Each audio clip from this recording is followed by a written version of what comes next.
Halo semuanya, apa kabar? Perkenalkan kami dari kelompok 2 TIB dan kami di sini ingin menjelaskan tentang perancangan dari proyek kami, yaitu tentang Self-Craft. Sebelum kita masuk ke pembahasan utama hari ini, mari saya perkenalkan terlebih dahulu anggota kelompok kami.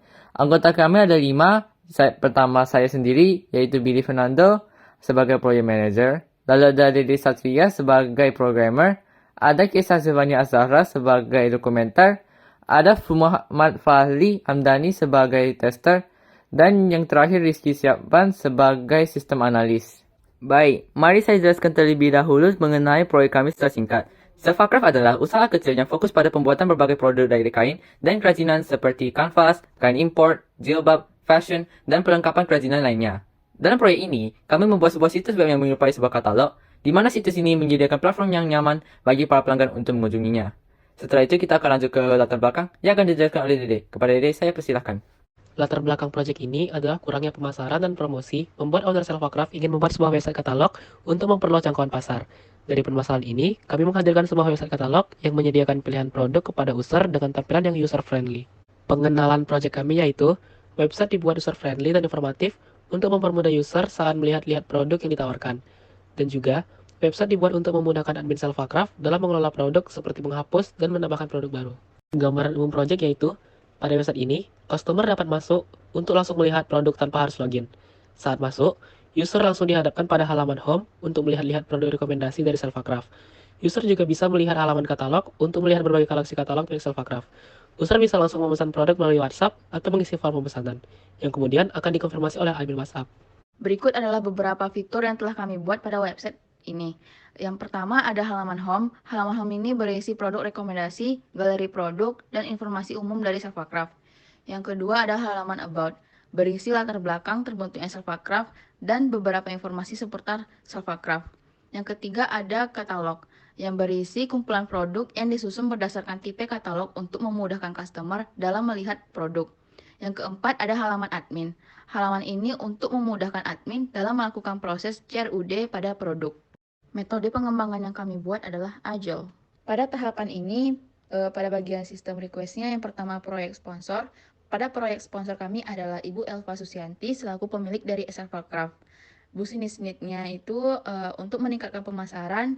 Yang kedua memberikan pelayanan mendukung melalui web. Yang ketiga ada business requirement, yaitu kebutuhan bisnis. Pada pengembangan sistem informasi ini terdiri dari kebutuhan non-fungsional dan kebutuhan fungsional. Untuk business value, meningkatkan penjualan dari pelanggan baru lewat internet, meningkatkan penjualan dari pelanggan lama. Kelayakan ekonomi. Di sini, jumlah dari tabel ini merupakan hasil dari perkiraan kami. Mengapa development cost kosong? Itu karena kami tidak melakukan pembayaran apapun.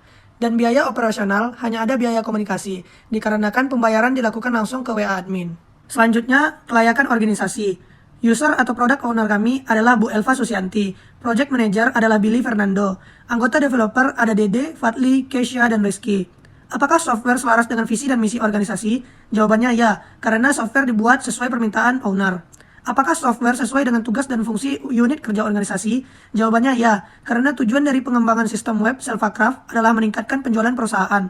Apakah software mengotomasi proses bisnis unit kerja organisasi? Jawabannya ya, secara organisasi risikonya rendah. Kemudian ada kebutuhan sistem. Yang pertama yaitu kebutuhan fungsional. Proses yang berjalan sebelumnya hanya melihat produk dari Instagram atau Facebook, dan pelanggan umumnya melakukan pembayaran secara offline.